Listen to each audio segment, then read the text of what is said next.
My name is John Foreman, downtown Seattle on entercom. Seattle PD making understood. Seattle PD officer. My property is my property. I have my roof metals tore off. People are attacking. They're getting more brutal if they don't knock it off. But they're gonna have to take shots. There's only so many in that area. Crowd kept on, kept on. Anyhow, as the people were told, and all across the beaches on intercom, across the U.S. and other than the U.S., the other issues are every shelter between homeless and staff threatening to fight between one another. I ain't eating there. It's not my property anymore. They stole my stuff. Don't help me out. Don't do nothing. All kinds of different issues and situations.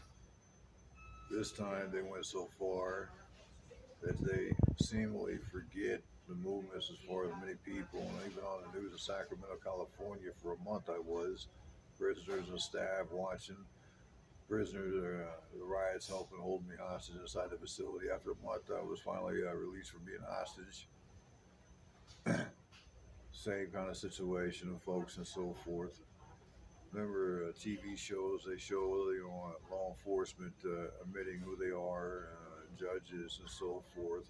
They're just as well as up in the mix, including the fights to prove it in the facilities all over the U.S. and the global, and including the factory and outside and that kind of thing. And multiple store fights in a community store, or community fights and attacks and so forth. Sacramento riots started attacking once my release was, of people on the streets in their cars over my property, over what they stole, how they set me up, all that kind of stuff. The employees working there are so disturbed. It was they're coming out their business, making it understood over the same situations. I'm not allowed to eat. Multiple different things. I can just stay outside. I can go back to my property, that kind of thing. Everybody understands and knows this well. Seattle PD made it understood that between the homeless and then want to be homeless, the homeless to the staff, to the shelter, that, I'm Seattle PD officer, other than the Seattle PD officer. Like I said, stated across the U.S. on the beaches, throughout the cities and so forth. Too many witnesses, too many game.stadiums involved, the same thing, too many training bases, too many fights on too many training bases, and throughout the years and well before the time. As far as certain points and certain situations. So a combination of this was the other thing, why I'm there at the Everett shelter at the time I was, and the many times I have been.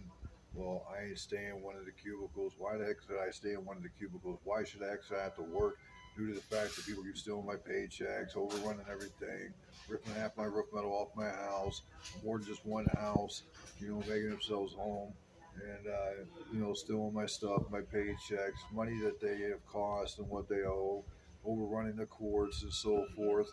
So for the rest of my life, why should I have to work? And the rest of my life, why the heck should I have to stay in a shelter in some tin box that I can't even stay in anyway because, I'm not living somewhere again and so forth. They robbed and da-da-da-da. There's too many witnesses what staff and other than staff and the shelters did, just like anywhere across the U.S. Just like the facility fights, the shelter fights, and medical fights and mental ward fights and so forth, and the attacks on the other patients and so forth, and staff.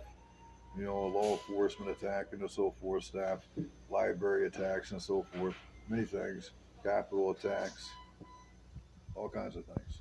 Combination of this video coming up has to do with what I just stated.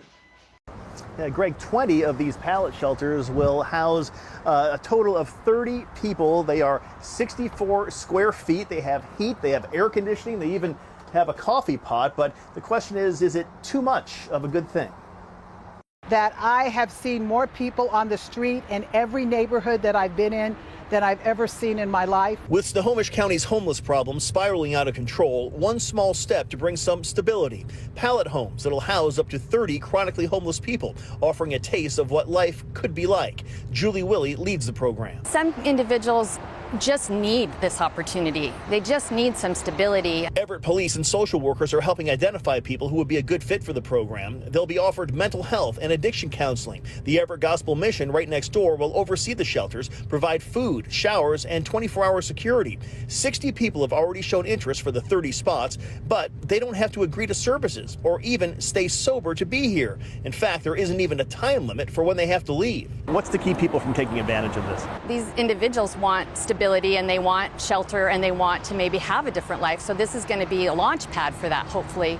And so we don't really anticipate people taking advantage of it. The point of the project is to clean up Smith Avenue that's been besieged by the homeless for years. Part of the program is a new ordinance that makes it illegal for people to sit or lie down outside the community. Police say they will gradually enforce that, starting with outreach and warnings, hoping people will choose to turn their lives around. But the Gospel Mission's Sylvia Anderson says people need to be patient. I am 100% confident that it will produce some results. Whether it will produce all the results that every individual in our community thinks, probably not. This is a year-long pilot project funded with $1 million in federal money. If the Everett project turns out to be a success, then the city will have to come up with additional funding for the future. Live in Everett tonight, Eric Wilkinson, King 5 News.